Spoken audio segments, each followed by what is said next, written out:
नमस्कार, मैं पुष्पेंद्र चौधरी और आप देख रहे हैं इंडिया वॉइस। राजस्थान समाचार में आपका स्वागत है। रुक करते हैं खबरों की ओर। राजस्थान के 3 बार मुख्यमंत्री रह चुके पूर्व उपराष्ट्रपति भैरों सिंह शेखावत की आज 101वीं जयंती मना रहे हैं।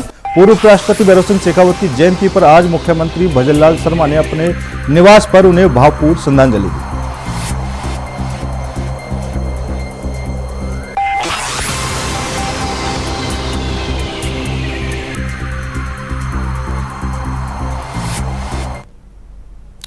पूर्व उपराष्ट्रपति और पूर्व मुख्यमंत्री स्वर्गीय भैरों सिंह शेखावत की जयंती में बीजेपी मुख्यालय पर पुष्पांजलि कार्यक्रम का आयोजन किया गया, जिसमें बीजेपी के प्रदेश अध्यक्ष मदन राठौर और केंद्रीय मंत्री गजेंद्र सिंह शेखावत ने पुष्पांजलि कर भैरों सिंह शेखावत को याद किया। इस अवसर पर कई पदाधिकारी और कार्यकर्ताओं ने याद करते हैं।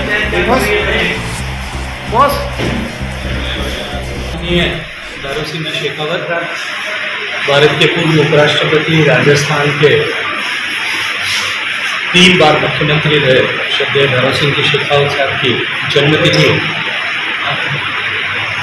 भारतीय जनता पार्टी के राजस्थान भर के कार्यकर्ताओं के लिए और भारतीय जनता पार्टी के देश भर के कार्यकर्ताओं के लिए सामान्य भैरों सिंह जी का व्यक्तित्व प्रेरक भी था। उनकी जन्मतिथि हम सब के लिए एक संकल्प का अवसर है, और ऐसा इसलिए कि साधारण से असाधारण बनने की जो उनकी प्रतिभा और उनकी जो यात्रा थी, एक सामान्य परिवार में जन्म लेकर के आचार्यावास से दिल्ली तक की दूरी तय करने का उनका जो जीवन और साहस था, भारतीय जनता पार्टी की जड़ों को समृद्ध करते हुए उसको एक छोटे बीज से लेकर के वटवृक्ष बनाने तक का जो उनका योगदान था, वो जीवन पथ और उनका कर्तव्य पथ हम सब लोगों के लिए प्रेरणा का विषय है। मेरे जैसे राजस्थान में हजारों ऐसे कार्यकर्ता होंगे, राजस्थान के हर कोने में, हर गांव में ऐसे कार्यकर्ता होंगे जिनके जीवन को किसी न किसी रूप में उन्होंने छुआ होगा, प्रेरित किया होगा, उन्हें आगे बढ़ाने के लिए उन्होंने काम किया होगा। हम राजस्थान भारतीय जनता पार्टी परिवार के सभी सदस्य कृतज्ञ भाव से बाबू साहब को श्रद्धा सुमन अर्पित करते हैं। लॉरेंस बिश्नोई को लेकर पूरे देश में अलग अलग चर्चाओं का माहौल बना हुआ है। एक और पुलिस कई मामलों में उसके गैंग का हाथ होने की जांच में जुटी है, तो दूसरी ओर अलग अलग तबकों की ओर से बयानबाजी भी हो रही है। करणी सेना की ओर से लॉरेंस बिश्नोई का एनकाउंटर करने वाले को 1 करोड़ रुपए से ज्यादा का इनाम देने की घोषणा के बाद अब बिश्नोई समाज और संगठनों की ओर से जवाबी बयान आ रहे हैं। इतना ही नहीं, लॉरेंस बिश्नोई के एनकाउंटर पर बिश्नोई संगठनों की ओर से चेतावनी भी दी गई है। हाल ही में करणी सेना के राष्ट्रीय अध्यक्ष राज शेखावत द्वारा लॉरेंस बिश्नोई के एनकाउंटर करने वाले पुलिसकर्मी को 1,11,11,111 रुपए इनाम देने की घोषणा की गई थी। इसके बाद बिश्नोई समाज के कुछ संगठनों ने भारी आपत्ति जताई है। बिश्नोई टाइगर फोर्स के पदाधिकारी रामू राम ने इस इनामी राशि की घोषणा के बाद कड़ी प्रतिक्रिया व्यक्त की है। उन्होंने कहा कि बिश्नोई समाज का बच्चा बच्चा पर्यावरण संरक्षण की लड़ाई में लॉरेंस बिश्नोई के साथ है।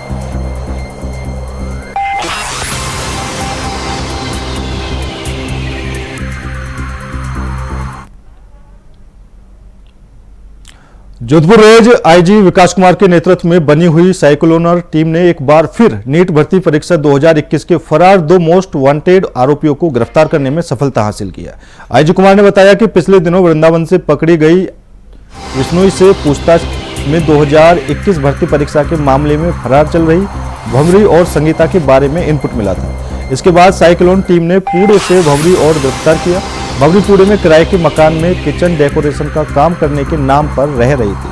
अब पुणे पुलिस की मदद से उसे प्रोटेक्शन वारंट पर यहां लाया जा रहा है। वहीं संगीता सांचौर से फरार होने की कोशिश में बस में बैठकर भाग रही थी, लेकिन रास्ते में ही उसने किसी को फोन कर प्राइवेट गाड़ी मंगवाई। तभी सांचौर और जोधपुर जिले की सीमा पर संगीता को साइक्लोनर टीम ने गिरफ्तार कर लिया। रेंज आईजी विकास कुमार ने बताया कि इन दोनों पर 25-25 हजार रुपए का इनाम घोषित था। साल 2021 से लगातार ये दोनों फरार चल रही थी, लेकिन साइक्लोनर टीम की कड़ी मेहनत से और पिछले दिनों पकड़ी गई छवि बिश्नोई ने इनका इनपुट दिया, जिसके बाद पुलिस ने इस कार्रवाई को अंजाम दिया। टीम ने एक बड़ी कामयाबी हासिल की है। करीब 50,000 के 2 इनामी संगीता एवं भंवरी दोनों को अभी कल गिरफ्तार करने में सफलता मिली है। इसके लिए हम लोगों ने ऑपरेशन बेंच वार्मर्स चला रखा था। बालोतरा में एक फर्जी अभ्यर्थी बिठा के नीट परीक्षा में घपला करने का, वही घोटाला करने का एक बड़ा कांड हुआ था 2021 में, जिसमें वांटेड इन दोनों अपराधियों को दोनों वांटेड आरोपी थी, जिन पे 25-25 हजार रुपए का इनाम था। संगीता को साचौर से भागते हुए जोधपुर की सीमा में, जोधपुर रेंज की सीमा में पकड़ा गया, और दूसरी भंवरी जो छुपकर पुणे में, महाराष्ट्र के पुणे में रह रही थी, वहां जाकर हमारी टीम ने उसको गिरफ्तार करने में सफलता हासिल की है। प्रोडक्शन वारंट पर उसको लेकर आ गए। टीम अभी भी रास्ते में ही है। तो ये दोनों बड़ी सफलताएं मिली है। मैं एक बार फिर कह रहा हूं कि जो भी व्यक्ति युवा पीढ़ी के भविष्य को नकारमय करने की कोशिश करने के नापाक मंसूबे रखेगा, उसको निर्मूल कर दिया जाएगा, ध्वस्त कर दिया जाएगा, नेस्तनाबूद कर दिया जाएगा। जेपीसी की बैठक में टीएमसी सांसद कल्याण बनर्जी के व्यवहार पर केंद्रीय मंत्री गजेंद्र सिंह शेखावत का बयान सामने आया है। उन्होंने कहा कि कल्याण बनर्जी ने संसदीय व्यवहार का अपमान किया है। अलोकतांत्रिक व्यवहार को लेकर इंडिया गठबंधन की ओर से राहुल गांधी को इसका जवाब देना चाहिए और इंडिया अलायंस से जुड़े सभी नेता भी जवाब देना चाहिए। पिंक सिटी प्रेस क्लब का स्थापना दिवस पर केंद्रीय मंत्री शेखावत ने यह बयान दिया। देखिए, लोकतांत्रिक व्यवस्था में वैचारिक मतभेद के लिए निश्चित रूप से आदर होना चाहिए, लेकिन केवल अपनी ही विचारधारा को प्राथमिकता मिले या प्रश्रय मिले और उसके विपरीत बात करने वालों को हम हिंसात्मक तरीके से या इस तरह से क्रोध करके और उसको दबाने की कोशिश करें, ये लोकतंत्र में कतई स्वीकार नहीं हो सकता। कल्याण बनर्जी साहब ने जिस तरह का आचरण और जो व्यवहार किया है, वो न केवल संसदीय परंपराओं का अपमान है, संसदीय संस्थाओं का अपमान है, न केवल संविधान का अपमान है, संवैधानिक व्यवस्थाओं का अपमान है, अपितु उन लाखों मतदाताओं ने जिन्हें उनके चुन करके संसद में भेजा है, उन मतदाताओं के विश्वास का भी जो है अपमान उन्होंने किया है। देखिए, लोकतंत्र। खबर जयपुर से है, जहां सरकारी मेडिकल कॉलेज में रेजिडेंट चिकित्सक लगातार हड़ताल पर हैं। एसएमएस मेडिकल कॉलेज हॉस्पिटल के बाहर एकजुट होकर डॉक्टर नारेबाजी और प्रदर्शन कर रहे हैं। प्रेसिडेंट ने अपनी मांगे दोहराते हुए प्रदर्शन करते हुए कहा कि उनकी मांगों पर सकारात्मक निर्णय नहीं होने तक आंदोलन जारी रहेगा। दूसरी तरफ रेजिडेंट्स की हड़ताल की वजह से आम मरीजों को परेशानी झेलनी पड़ रही है। अस्पतालों से मरीजों को लौटना पड़ रहा है। इस समय वायरल फीवर, डेंगू, मलेरिया के मरीजों की बड़ी संख्या भी आने लगी है, लेकिन इसके बावजूद मरीजों को अस्पतालों में पर्याप्त रूप से इलाज नहीं मिल पा रहा। रेजिडेंट डॉक्टरों की हड़ताल पर राजस्थान हाईकोर्ट ने गंभीरता से संज्ञान लिया है। चिकित्सा शिक्षा विभाग, एसएमएस मेडिकल कॉलेज प्रशासन और Jaipur association of resident doctors के प्रतिनिधियों को कोर्ट ने तलब किया है।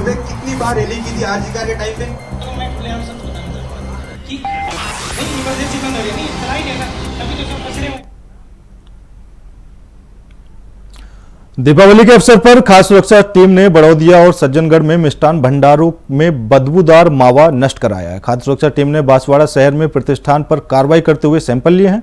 इसके साथ ही बड़ौदिया और सज्जनगढ़ में 4 मिष्ठान भंडारों से जांच के दौरान 25 किलो बदबूदार मावा और पटेल रेस्टोरेंट सज्जनगढ़ से 10 लीटर यूज तेल नष्ट कराया गया है। चारों मिष्ठान भंडार से खाद्य सामग्री के सैंपल लेने के साथ ही बदबूदार मावा बेचने वाले पर चालान बनाए गए हैं। जिला खाद्य सुरक्षा अधिकारी शशिकांत शर्मा ने बताया कि राज्य सरकार के निर्देश पर दीपावली त्योहार के अवसर पर बांसवाड़ा जिले में अब तक 30 से अधिक सैंपल दिए जा चुके हैं, जिसमें श्री जोधपुर मिष्ठान भंडार कलिंजरा से मावा बर्फी, नाकोड़ा नमकीन भंडार सज्जनगढ़ से मिल्क केक, काजू कतली, जोधपुर मिष्ठान भंडार सज्जनगढ़ से मिल्क केक का नमूना लिया गया है और आगे भी इसी प्रकार की कार्रवाई की जाएगी। राज्य सरकार द्वारा दीपावली पे अभियान चलाया जा रहा है ताकि आम उपभोक्ताओं को शुद्ध और ताज़ा मिठाई मिल सके। इसमें चाहे वो मावे से बनी मिठाइयाँ हो, चाहे वो ड्राई फ्रूट से बनी मिठाइयाँ हो, हर तरह की मिठाइयों पे हमारी पैनी नज़र है। और इस दौरान हमने लगभग 9 तारीख से अभियान शुरू हुआ है हमारा, और आज तक हमने 20 के लगभग नमूने लिए हैं।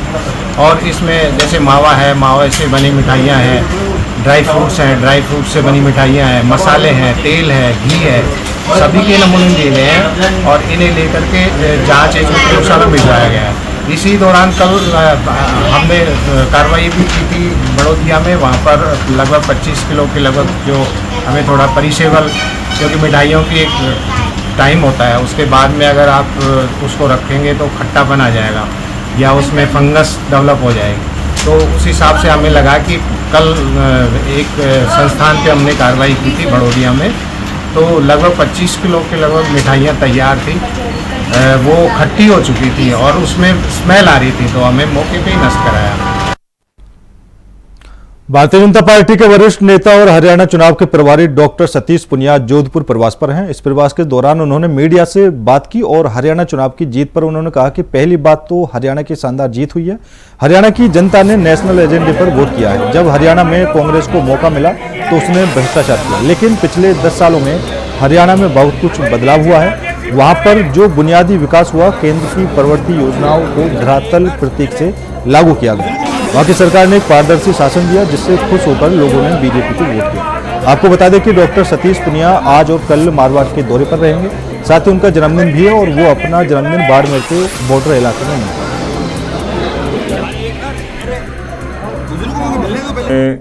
जो हमारा बॉर्डर एरिया है, जिसकी अपना एक महत्व है, सीमा क्षेत्र का जो बॉर्डर टूरिज्म से लेकर और सीमा पर लोक जागरण का काम, ये पार्टी के विचार परिवार के लोग अनेक अवसरों पर करते रहे, लेकिन सीमा सुरक्षा बल को भी मनोबल देना, उनको एक सहयोग और समर्थन देना, किस तरीके से कितनी शिद्दत से वो काम करते हैं और उस क्षेत्र में जो हमारी हैबिटेशन है, जो वहाँ के निवासी हैं, उनकी भी सार संभाल बराबर होती रहे। तो एक संदेश देने के लिहाज से कल हम लोग गडरा रोड में वृक्षारोपण का भी काम करेंगे। तो कुल मिलाकर ये जो प्रवास है, राजनीतिक के अलावा सामाजिक और सरोकारों से जुड़ा काम है, उसके निमित्त में आया हूँ। आज जोधपुर से शुरुआत करी है और कल मैं आज रामदेव जी के दर्शन करूंगा, कल तनोट माता के दर्शन करके मेरे प्रवास को समापन करूंगा। आप सब लोग पधारे, आप सबका बहुत बहुत धन्यवाद। दिल्ली जयपुर राष्ट्रीय राजमार्ग पर कंवरपुरा स्टैंड पर उस समय चीख पुकार मच गई जब एक अजमेर से दिल्ली जाने वाली स्लीपर बस आगे चल रहे वाहन से जा टकराई। जोरदार धमाके के साथ हुई दुर्घटना से आसपास के ग्रामीण मौके पर पहुंचकर घायलों को राजकीय बीडीएम जिला अस्पताल पहुंचाने में जुट गए। दुर्घटना की सूचना पर मौके पर पहुंची पुलिस प्रशासन ने घायलों को बीएमडी जिला अस्पताल में भर्ती कराया। बस को साइड में करवाकर यातायात सुचारू करवाया। कोटपुतली थाना अधिकारी राजेश शर्मा ने बताया कि नेशनल हाईवे पर स्लीपर बस जयपुर से दिल्ली की तरफ जा रही थी, तभी ग्राम कंवरपुरा स्टैंड के पास आगे चल रहे ट्रोले से जा टकराई। दुर्घटना में बस सवार 47 यात्री घायल हो गए। ड्राइवर समेत अन्य 2 महिलाओं की मौत हो गई, जबकि 17 लोगों की हालत गंभीर बनी हुई है। राजकीय बीडीएम जिला अस्पताल से जयपुर के लिए भी कई घायलों को रेफर कर दिया गया है। दुर्घटना की सूचना पर जिला अस्पताल में जिला कलेक्टर कल्पना अग्रवाल, एडीएम ओम प्रकाश सारण, एसपी राजन दुष्यंत समेत पुलिस प्रशासन मौके पर पहुंचा। ये बहुत ही एक दुखद घटना है, जिसमें ये बस अजमेर से दिल्ली जा रही थी और उसमें कुल 49 यात्री सवार थे और 3 यात्रियों की जो है कैजुअल्टी हुई है और बाकी 7 को यहाँ से जयपुर एसएमएस रेफ़र कर दिया गया है और बाकी सभी पेशेंट जो है यहाँ पर है, अभी उनका इलाज किया जा रहा है और इनमें से भी आवश्यकता होगी तो 1-2 जनों को और रेफ़र किया जाएगा और पूरी इनकी टेक केयर की जा रही है। जो भी मेडिसिन हैं, डॉक्टर्स हैं, पूरा स्टाफ हमारा अवेलेबल है, सारे अधिकारी उपलब्ध है और मैं समझती हूँ उनका बेस्ट से बेस्ट हम इलाज कराते हैं उनको, क्योंकि सारी बाहर के रहने वाले पेशेंट्स हैं तो इनकी ज़्यादा टेक केयर की आवश्यकता है। तो वो हम महिलाएं हैं, ये सत्संग में जा रहे थे, राधा स्वामी जी का सत्संग था, उसमें ये लोग अजमेर से सारे 3-4 बसें एक साथ जा रही थी ग्रुप में, तो ये एक बस का इनका एक्सीडेंट हुआ है, बाकी जो है बाकी बसें जो है वो सेफ है। फिलहाल रुकते हैं छोटे से ब्रेक के लिए। ब्रेक के बाद खबरों का सिलसिला लगातार जारी है। ब्रेक के बाद एक बार फिर आप सभी का स्वागत है। रुक करते हैं अगली खबर का। नीमका थाना पुलिस ने साइबर अपराधों और ऑनलाइन ठगी करने वालों की रोकथाम के लिए अभियान के तहत कार्रवाई की है। जिले में 1 सितंबर से 22 अक्टूबर तक साइबर सेल की टीम ने थाना अधिकारियों के सहयोग से अपराधियों को डिटेन कर 3 साइबर ठगों के खिलाफ कार्रवाई की है। एएसपी गिरधारी लाल शर्मा के निर्देशन में ऑपरेशन एंटीवायरस के तहत वेब पोर्टल पर गुमशुदा मोबाइलों को ट्रेस कर 4 लाख रुपये की कीमत के 20 मोबाइल सेट बरामद कर परिवादियों को सौंपे गए हैं। वहीं साइबर ठगी की 3 वारदातों में cyber helpline cyber crime portal से प्राप्त शिकायतों पर परिवादियों को 50 लाख रुपए का रिफंड करवाई गई। टीम ने जो अभियान चल रहा है, जो गुमशुदा या जो फोन किसी के गिर गए हैं, जो मिल नहीं रहे थे, उसमें से 20 एंड्रॉयड फ़ोनों को जो है बरामद किया गया है, जिनमें से सभी परिवादियों को बुला करके और उन्हें वापस सुपुर्द किया जा रहा है, जिससे वो अपने मोबाइल्स को फिर से काम में ले सकें। राजसमंद से सामने आए वीडियो क्लिप्स ने क्षेत्र में सनसनी फैला दी है। इन वीडियो में कुछ लोग संतों पर अत्याचार करते हुए दिखाई दे रहे हैं। एक वीडियो में नाथू द्वारा एक संत को बेरहमी से नंगा करके पीटा जा रहा है। संत बेहोश स्थिति में जमीन पर पड़ा हुआ है, जबकि दूसरी वीडियो में कुवारिया थाना क्षेत्र में एक संत को थाना अधिकारी सोनाली शर्मा के सामने ही परेशान किया जा रहा है। ये वीडियो सोशल मीडिया पर तेजी से वायरल हो रहा है और लोगों में रोष व्याप्त है। इस घटना ने कानून व्यवस्था पर गंभीर सवाल खड़े कर दिए हैं। अगर थाना अधिकारी पुलिस के सामने ही संतों के साथ ऐसा व्यवहार हो रहा है तो आम लोगों की सुरक्षा की क्या गारंटी है। यह घटना शांत शहर राजसमंद के लिए एक बड़ा झटका है। इस तरह की घटनाओं से लोगों का विश्वास पुलिस पर कम होता जा रहा है। अब सवाल उठता है कि आखिर पुलिस इस तरह की घटनाओं को रोकने में नाकाम साबित क्यों हो रही है।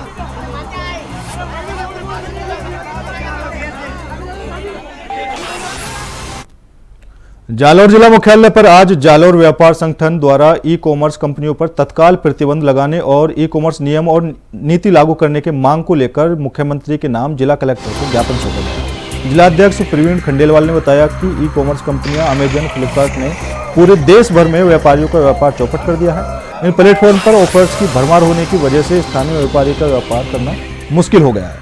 उन्होंने बताया कि ये ब्रांड एंटी ट्रस्ट कानूनों का उल्लंघन किया जा रहा है। ई कॉमर्स कंपनियों के फेस्टिव सीजन पर रोक लगाने की भी मांग की है, ताकि छोटे खुदरा कारोबार को बढ़ावा मिल सके।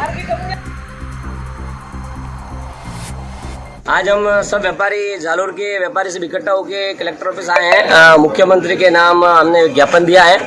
कैट के सानिध्य में जालौर व्यापार मंडल के तत्वाधान में हमने ज्ञापन देके अमेजोन और फ्लिपकार्ट और ई कॉमर्स कंपनियां जो भी हैं उनको प्रतिबंध करने के लिए हमने ज्ञापन दिया है, क्योंकि ये कंपनियां जो बाहर की ऑनलाइन बिजनेस कर रही है, ये कंपनियां सब साठ गांठ करके बड़े स्तर पे काम कर रही हैं और छोटे व्यापारियों को खत्म करने पे तुली हुई है। इस तरह से ये मार्केट रहा, इसी तरह ऑनलाइन चलता रहा तो आने वाले टाइम में हम छोटे व्यापारी सब खत्म हो जाएंगे, क्योंकि वो कॉम्पिटिशन बड़े लोगों से नहीं कर सकते। किसानों द्वारा आवारा पशुओं से फसलों को बचाने के लिए खेतों के चारों ओर ब्लेड तार लगाए जाने से बेसहारा पशुओं के घायल होने को लेकर गो भक्तों में आक्रोश है। गो भक्तों ने ब्लेड तार हटाए जाने की मांग की है। इस मांग को लेकर पिछले 2 दिनों से मिनी सचिवालय के सामने गो भक्तों का धरना चल रहा है। वहीं 2 भक्तों द्वारा भूख हड़ताल की गई है। दोनों भक्तों जो भूख हड़ताल करने वाले गो भक्तों ने जल का भी त्याग कर दिया है। उधर इस संबंध में तहसीलदार हर्षिता मीणा का कहना है कि ब्लेड तार को हटाए जाने को लेकर एसडीएम के निर्देश पर सभी पटवारियों को पाबंद कर दिया गया है। 24 अक्टूबर तक पाल्ला रिपोर्ट पटवारी से मांगी गई है। वहीं गो भक्तों का कहना है कि जब तक पशुओं के लिए घातक ब्लेड तार हटाई नहीं जाती तब तक उनका धरना प्रदर्शन जारी रहेगा। माता के सचिवालय के आगे धरना है, वो ब्लेड वाली तार से लगातार 2 साल से गौ माता कट रही है। शहर के बाहर जो पशु छोड़ के जाते हैं गांव से, वो नज़दीक गांव में जाते हैं। नज़दीक गांव में सारे ब्लेड वाली तार लगी है। 12 PS, 23 PS, 24 PS वहाँ पर प्रतिदिन 2 या 1 गाय करती है। गौरक्षा संगठन लगातार उनकी ट्रीटमेंट करता है। अब हार के हमने ये धरना लगाया है। 3 दिन हो गए, अभी तक एसडीएम साहब को ज्ञापन दिया, तहसीलदार को ज्ञापन दिया है, अभी तक प्रशासन के जोर तक नहीं रहेंगी है। आज हमारे दो साथियों ने जल भी त्याग कर दिया है। अभी इस संघ सचिवालय के बाहर लगाया गया बजरंग सेना और गौरक्षा संगठन का धरना प्रदर्शन और आमरण अनशन पिछले 3 दिनों से चल रहा है। और ब्लेड वाली तार हटाने के लिए 2023 में एक बार धरना प्रदर्शन कर चुके हैं और हमारी कोई किसी प्रकार की सुनवाई नहीं हुई है। और पिछले 3 दिनों से 2 गौ भगत आमरण अनशन पर बैठे हैं और आज 11:30 बजे दोनों गौ भक्तों ने जल भी त्याग कर दिया है। जय श्री राम, जय गौ माता। एसडीएम साहब के आदेशानुसार हमें ये आदेश मिला कि भाई ये जो ब्लेड वाली तारें इनको हटाने के लिए आप कार्रवाई करें। उसी के आदेशों की पालना हमने अपने सभी पटवारियों को पाबंद करवा दिया है और 3 दिन के अंदर उनसे पुनः रिपोर्ट मांगी है। तो 21 तारीख को हमने आदेश करवाया था और कल 24 तारीख को हम उनसे रिपोर्ट मांगेंगे और इसकी 100% पालना सुनिश्चित करवाने की पूरी कोशिश। खबर टोंक से है, जहां पूर्व सांसद नमो नारायण मीणा का एक वीडियो वायरल हो रहा है। वे अपने भाई हरीश मीणा पर धोखा करने का आरोप लगा रहे हैं। वायरल वीडियो में वो टिकट मांगने की भी बात करते हुए दिखाई दे रहे हैं। वीडियो में वे कह रहे हैं कि मेरे भाई ने धोखा कर दिया है, वो एमएलए था, मुझे चांस मिलता तो जीत जाता। हरीश मीणा यहाँ से विधायक था, वो चाहता तो मुझे टिकट मिलता। हालांकि इंडिया वॉइस इस वायरल वीडियो की पुष्टि नहीं करता है।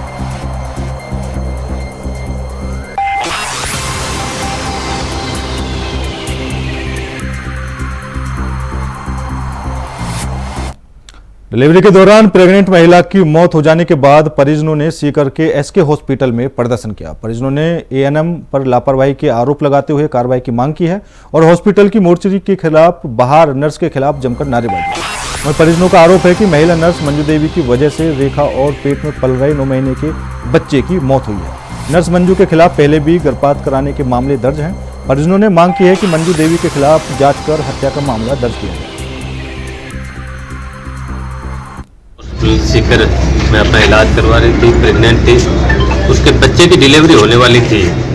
21 तारीख को थोड़ी सी तबीयत खराब हुई तो उन्होंने पूरा बड़ी में जो CHC है, उप स्वास्थ्य केंद्र है, उसमें एक नर्स है मंजू देवी, उसको दिखाया था। मंजू देवी ने उसको कुछ चंद गोलियां देकर वापस भेज दिया कि सब कुछ नॉर्मल है, वापस घर चले गए। 22 तारीख को सुबह जब उसकी तबीयत ज़्यादा खराब होने लगी तो वो सीकर लेकर आ रहे थे, तो उस हॉस्पिटल के सामने उस नर्स ने इनको रोका और कहा कि कहाँ ले जा रहे हो, सीकर दिखाने की कोई आवश्यकता नहीं है, इस बारे में मैं ज़्यादा जानती हूँ, आप मेरे पर विश्वास करो। और उस महिला रेखा देवी को वहीं पर रोक लिया। सुबह 10 बजे एडमिट किया, शाम को 4-5 बजे तक उसको एडमिट रखा। उसकी तबीयत ज़्यादा खराब होने पर अचानक परिजनों को कहा कि जाओ गाड़ी लेकर आओ, इसको सीकर लेके जाना पड़ेगा। सीकर जब लेकर आए तो यहाँ एसके हॉस्पिटल पहुँचे। उससे पहले एक प्राइवेट हॉस्पिटल में उसने पुनः दिखाया। एसके हॉस्पिटल पहुँचते ही उसको मृत घोषित कर दिया। ये वो नर्स है जिसने पहले भी गर्भपात जैसे उस पर आरोप लगे हैं। गर्भ की जांच करवाने के आरोप में उसको APO किया गया था, वापस उसको वहीं लगा दिया गया। ये नर्स विभाग से भी अपने आप को बड़े समझती है, गायनिक में अपने आप को सुपर स्पेशलिस्ट समझती है। इस महिला नर्स की वजह से आज एक महिला और उसके बच्चे 2 की हत्या हो गई।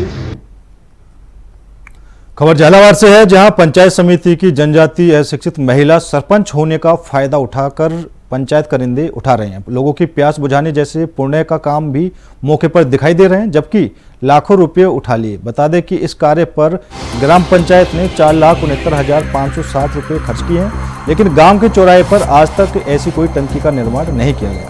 ग्रामीणों का कहना है कि लोगों की प्यास बुझाने के लिए लोग अपना धन खर्च पुण्य के काम करते हैं, लेकिन रुड़वाल चौराहे पर पंचायत ने कोई पानी की टंकी नहीं लगाई।